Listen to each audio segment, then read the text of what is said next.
예, 더불어민주당 대전서가 박병석 의원입니다. 선제 타격, 참수 작전, 포피 전략, 불과 1년 전만 해도 한반도는 위기와 공포의 연속이었습니다. 북한은 17년 한 해 동안에만 무려 16번에 걸친 핵과 미사일 실험을 했습니다. 국민은 공포에 떨었고 경제는 출렁이었습니다. 미국은 강경 군사 대응을 준비했습니다. 밥 우드워드의 공포에 나오는 기록입니다. 오바마 정부는 김정은 위원장의 참수 작전을 검토했습니다. 트럼프 집권 시기인 17년 10월에는 평양과 유사한 지형을 가진 미국 미주리주 오자크에서 북한 요인들에 대한 정밀 공습 타격 훈련을 진행했습니다. 오늘 보도를 보면 당시 주한미군 사령관이었던 브룩스는 전쟁 준비는 실제였고 진짜였다고 증언하고 있습니다. 그럼에도 불구하고 남북 간에는 우발적 충돌을 막을 수 있는 비상, 군사, 통신선마저 단절됐습니다. 북한은 비핵화는 북한과 미국의 관계지 대한민국은 낄 자격이 없다고 밀어냈습니다. 작년 2월 평창 동계올림픽을 계기로 한반도에 평화가 찾아왔습니다. 3번에 걸친 남북 정상회담, 70년 만에 적대 관계를 끝내고 무릎을 맞댄 북미 정상회담, 그리고 대한민국 대통령이 평양 15만 군중 앞에서 이제 더 이상 한반도에는 핵무기도 핵위협도 전쟁도 없다는 선언을 하게 되었습니다. 코리아 디스카운트도 사라졌습니다. 올해는 이렇게까지 일부 계층의 모진 비판에도 불구하고 일관되고 끈질기게 집념을 가지고 평화를 추구했던 문재인 대통령의 집념의 소산이라고 생각합니다. 그러나 지금 한반도는 다시 난기류에 휩싸였습니다. 국무총리에게 묻겠습니다.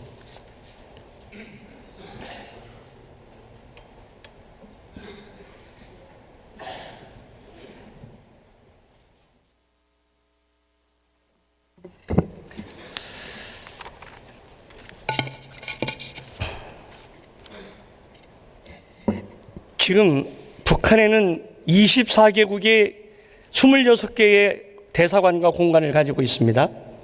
그리고 7개의 UN 대표부가 있습니다. 그들은 필요한 유류를 다 갖다 씁니다.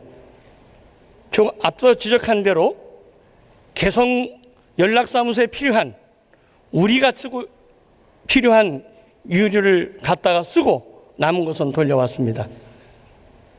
이것이 유엔제재 위반입니까? 네, 아까도 얘기가 나왔습니다만은 패널 보고서도 제재 위반이라고 판정한 것은 아니고요. 그것이 소유나 누구에게 속했느냐, 누가 사용했느냐가 아니라 그 지역이 어느 영토였느냐에 관한 문제라는 것을 노트한다, 유의한다 이렇게 되어 있습니다. 저희들로서는 여러 가지 할 말이 있지만 그 보고서는 보고서대로 이해하고 존중해야 된다고 생각합니다. 저도 원문 읽어봤습니다. 분명히 노트, 네. 주목, 주의한다, 네. 유의한다 이런 표현이죠. 네. 자, 북한에 1년간 들어가는 원유량이 50만 배럴인데 대한민국이 하루에 쓰는 원유가 275만 배럴입니다. 북한의 1년량이 대한민국 하루에 5분의 1도 안 되는 겁니다. 우리의 대사관적인 연락사무소에 필요한 유류를 우리가 갖다 쓰는데 그것이 주권적 사항이지 어떻게 유엔 제재 위반이고 다른 나라의 간섭을 받을 일입니까? 어떤 견해 가지고 계십니까? 네, 실제로 패널 보고서가 제재 위반이라고 하지도 않았는데 그걸 제재 위반이라고 보도한 언론이 있었습니다. 몹시 유감스럽게 생각하고요. 그것을 또 여기서 말씀을 조금 전에 주셨는데 제 설명이 차단된 걸 아쉽게 생각합니다. 이 2차 하노이 북미 회담은 합의문 채택 없이 끝난 안타까운 회담은 틀림없습니다. 그러나 상당한 진전이 있었습니다. 7시간 동안 상대방의 의중을 정확히 알았고 원하는 것을 알았고 본질에 접근했습니다. 이 비록 합의가 되지는 않았지만 합의문 초안에는 미국과 북한의 상호 연락사무소 설치, 종전선언, 그리고 인도적 지원이 담겨 있던 것으로 알고 있는데 총리의 보충 설명을 요청합니다. 네, 그동안에 실무선에서 아까 말씀 주신 대로 상호 연락사무소, 총전선언, 인도적 지원에 관한 문제는 포함이 됐던 것으로 저희들도 파악이 되고 있습니다. 단 비핵화에 관해서 정상 간의 결단이 필요한 것을 남겨두었었는데 거기서 서로의 기대치의 차이 때문에 최종 합의에 이르지 못한 것으로 알고 있습니다. 예. 북미담이 끝난 이후엔 최근에 난교류가 흐르고 있습니다. 강대강으로 가고 있고 간극도 있습니다. 이때일수록 대한민국 문재인 정부의 역할은 더욱 커지고 있습니다. 트럼프 대통령과 김정은 위원장성에 소통할 수 있는 유일한 당사자이기도 합니다. 우리는 작년 5월 판문점 남북정상회담으로 무산일기에 빠졌던 북미정상회담을 성사시킨 남북관계와 북미관계의 선순환을 실증한 바 있습니다. 이제 다시 문재인 대통령의 역할이 아주 중요할 때입니다. 저는 한반도의 운명은 우리가 최종 책임자라는 주도의식을 가지고 우리가 추진해 나간다는 생각을 가지고 있습니다. 우리는 단순한 촉진자가 아닙니다. 핵심 당사자입니다. 핵심 당사자로서의 촉진자 역할, 그 역할을 충실히 해야 된다고 생각하고요. 지금 이 시점에서 필요한 것은 미국에 대한 진위는 파악이 됐으나 북한에 대한 의중은 아직 덜 파악이 된 것으로 보입니다. 하노이 회담을 정확히 복귀하고 북한과의 필요하다면 물물 접촉, 그리고 회담을 통해서 전국적으로는 남북 정상회담, 예를 들면 판문점 원포인트 정상회담 후에 다시 한미 정상회담을 하는 것이 순서다, 이런 생각을 가지고 있는데 총리 의견을 묻습니다. 네, 의원님 생각과 같습니다. 아시는 것처럼 하노이 북미 정상회담이 끝나자마자 트럼프 대통령이 문재인 대통령께 전화를 해서 여러 차례 중간에서 역할을 해달라 하는 부탁을 했습니다. 그리고 그 후에 여러 채널로 하노이 정상회담에서 어떤 일이 있었던가, 또 미국의 생각은 무엇이었던가에 대한 사실 파악이 거의 완료됐습니다. 이제는 북한의 의중을 듣고 또 저희들이 북한을 설득할 수 있다면 설득을 하고, 그런 절차, 그런 국면에 접어들었습니다. 단지 그것도 일정한 준비가 필요할 것이기 때문에 그런 준비를 모색해 가야 하는 단계다, 이렇게 생각합니다. 예, 비핵화를 둘러싼 북미 간의 이견이 크게 커 보입니다. 저는 해법을 제시하고자 합니다. 큰 틀의 로드맵, 일괄 타결을 하되 그 실행은 국면에 따른 상호 동시적 실행 조치가 따라야 된다 하는 큰 틀에 대해서는 동의하십니까? 네, 결국은 그 방법이 가장 유효하지 않겠는가 생각을 합니다. 예, 저는 그 국면 조정에 있어서 두 단계로 나눠야지, 소위 살라미 전술과 같은 다단계로 나눠서는 의심을 받고 보증이 안 될 가능성이 있다 하는 말씀을 드리면서, 첫째 국면에 있어서는 북한의 현재 핵과 미래 핵을 포기하는 조건으로 미국은 종전선언, 그리고 상호 연락대표복, 그리고 남북 경험을 포함한 상당량의 경제 제재를 해주고, 두 단계 국면, 2단계 국면에 있어서는 북한이 과거 핵을 포함한 모든 핵을 완전 포기하고, 대신 미국은 체제 보장을 포함한 국교 수립, 그리고 평화협정, 그리고 완전한 제재의 해제, 또한 북한의 밝은 미래를 보장할 수 있는 경제협력을 해주는 단계로 가는 것이 좋겠다 하는 제안을 드리는데 우리 정부의 견해를 묻습니다. 네, 의원님의 해안에 대해서 깊은 감명을 받고 있습니다. 그런 큰 틀에서 정부도 여러 가지 생각을 하고 있습니다. 이번에 하노이에서 미국이 생각했던 것도 큰 틀에서는 의원님 말씀하신 것과 별 차이가 없어 보입니다. 예를 들면 현재 상태에서 동결하라, 더 이상 실험을 한다든가 가동을 한다든가 하지 말라. 그리고 비핵화에 관한 최종적인 목표에 관해서 합의하자. 그것을 위한 로드맵은 실무적으로 협의하자. 이렇게 제안이 된 것으로 제가 파악을 하고 있습니다만, 그 로드맵이라는 얘기가 나온다는 것 자체는 그 큰 틀의 합의가 이루어지면 이행은 그 국면에 따라서 이렇게 쌓아갈 수 있다는 것을 전제로 하는 것이 아니겠는가, 이렇게 해석을 합니다. 그런 점에서 의원님의 그 구상과 큰 틀에서는 공통되는 것이 있다, 이렇게 판단합니다. 예, 여기서 중요한 것은 단계를 단순화시켜야 된다는 것과 이 비핵화의 단계는 불가역적 성격이 짙고 제재에는 가역적 성격이 있다는 것도 함께 고려해야 될 것이라고 생각합니다. 네, 엊그저께 청와대 고위 관계자의 이름으로 나온 것도 보면은 스몰 딜러는 안 된다. good enough deal이라는 표현을 썼습니다만, 저도 외려 쓰는 건 썩 능숙하지 않습니다. 요컨대 너무 잘게 썰어가지고는 안 되겠다 하는 북한에 대한 주문도 거기 포함되어 있다고 생각합니다. 예.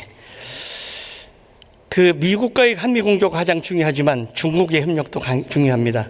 제가 보기에는 올 상반기 중으로 시진핑 주석이 북한을 방문할 가능성이 있고, 우리의 적극적 요청이 있다면 우리 한국도 방문할 가능성이 있다고 보입니다. 올 상반기 중으로 시진핑 주석의 북한과 남한의 방문을 통해서 한반도의 비핵화 체제, 공존 체제를 더 굳히는 것이 필요하다고 보는데, 그 가능성에 대해서 총리 견해를 묻습니다. 네, 그렇게 되기를 희망합니다. 그리고 시진핑 주석의 상반기 외교 행보에 대해서는 일본과도 모종의 협의가 있는 것으로 알고 있고요. 남북한과도 마찬가지입니다. 그 순서나 시기가 어떻게 될지는 주목하고 있습니다. 예, 순서는 아무래도 방북이 먼저고 그다음에 방남이 되는 것에 순서는 크게 구해주지 말고 상반기적으로 남북한을 동시에 방문토록 하는 것이 중요하다는 견해를 가지고 있다는 것을 말씀드립니다. 잘 알겠습니다. 예. 이게 남북 경협은 선택이 아닌 필수입니다. 남한의 우리 대한민국의 자본력, 기술력, 해외 마케팅 능력, 북한의 양질의 노동력과 지하자원이 합친다면 대한민국은 선진국으로, 그리고 북한은 중진국으로 갈 수 있는 첩경이기도 합니다. 그런데 여기서 주의할 것은 북한이 어느 날 경제 개방을 했을 경우에 사업 우선권을 대한민국이 먼저 가질 것이라고 하는 판단, 착오를 일으켜서는 안 된다는 것입니다. 우리는 미국, 중국, 일본, 유럽과 치열한 경쟁을 할 것입니다. 치밀한 준비가 필요합니다. 저는 그 준비 단계 하나로서 남북한 간의 과학기술의 표준화, 상품의 표준화를 깊이 논의해서 합의를 이끌어낼 필요가 있다. 이것은 유엔 제재에 바뀌다 하는 견해를 가지고 있는데 총리의 견해를 묻습니다. 예, 우선은 남북 간의 경협이 북한의 비핵화를 견인할 수 있을 수도 있다, 견인할 수도 있다고 생각을 하고 희망합니다만, 그러나 이것은 대북제재의 틀을 어긋나서는 안 됩니다. 틀 안에서 이루어져야 되고요. 현재의 대북제재 하에서도 가능한 분야는 의원님께서 언급하신 바와 같이 문화, 학술, 체육, 그리고 군사적 긴장 완화, 이런 분야는 언제든지 가능하기 때문에요. 그런 분야에 당분간은 주력할 필요가 있다 생각을 하고요. 이번에 유엔과 미국이 화상 상봉, 이산가족 화상 상봉을 위한 물자의 반입을 제재 면제 대상으로 해준 것은 약간의 진전이다, 이렇게 생각합니다. 예, 총리 수고하셨습니다. 감사합니다. 통일부 장관 나와 주십시오.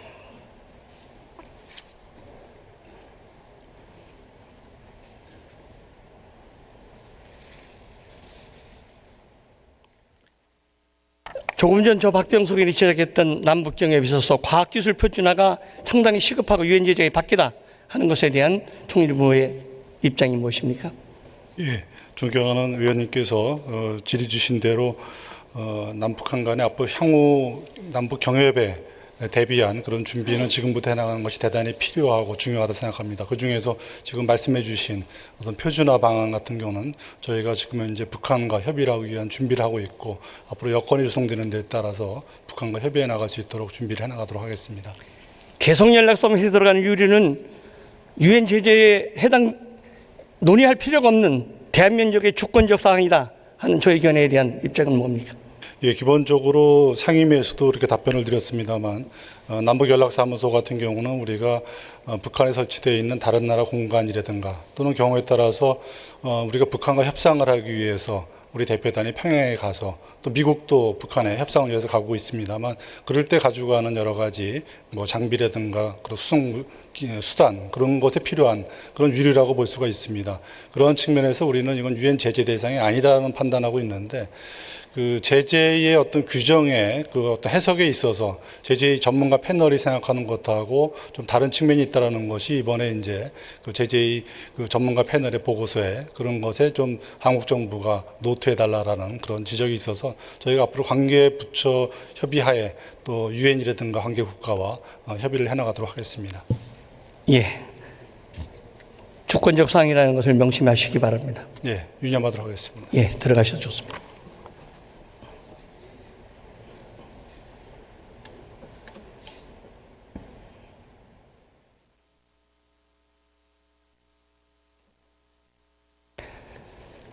(70년) 적대 관계가 한두 번의 정상회담으로 해결될 수 없습니다.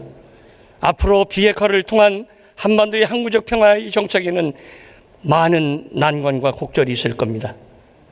우리는 이것을 반드시 해결해야 된다는 역사적 소명의식을 가지고 담대하게 나가야 합니다. 저는 이 국회에서 2012년부터 몇 번에 걸쳐서 강조한 사항이 있습니다. 이명박 정부, 박근혜 정부는 오바마 대통령의 전략적 인내에 편승하지 말고 오바마 대통령에게 호소하든 설득하든 북미 회담을 진척시켜라. 북미 회담이 아무것도 되지 않는 그 순간에 북한은 핵과 미사일을 고도화시키고 우리는 언젠가 값비싼 대가를 치를 수밖에 없을 것이다. 그렇습니다. 그 결과가 지금 나타나는 겁니다. 전 정권 2기 동안 9년 동안의 허송세월은 지금 이 엄청난 대가를 요구하고 있는 겁니다. 대한민국 정부 문재인 대통령은 머뭇거릴 수 없습니다. 한반도의 비핵화와 평화의 문제는 우리 8천만의 생존과 공영의 문제입니다. 우리의 운명, 최종 운명은 우리가 결정한다는 주인의식을 가져야 합니다.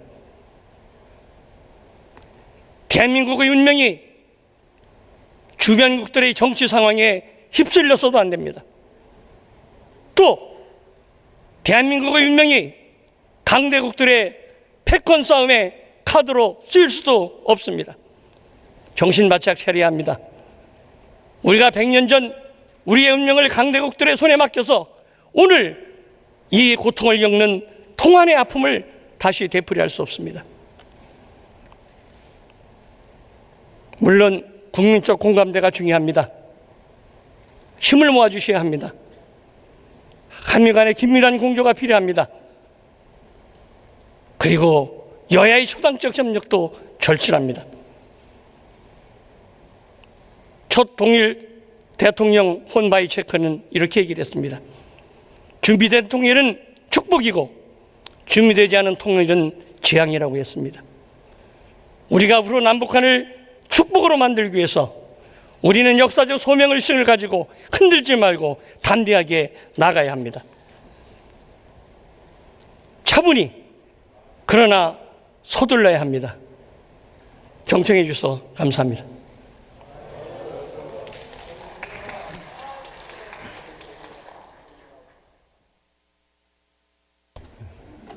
박병서 의원님 수고하셨습니다. 다음은 바른미래당 비례대표 김중노 의원님 나오셔서 질문해 주시기 바랍니다.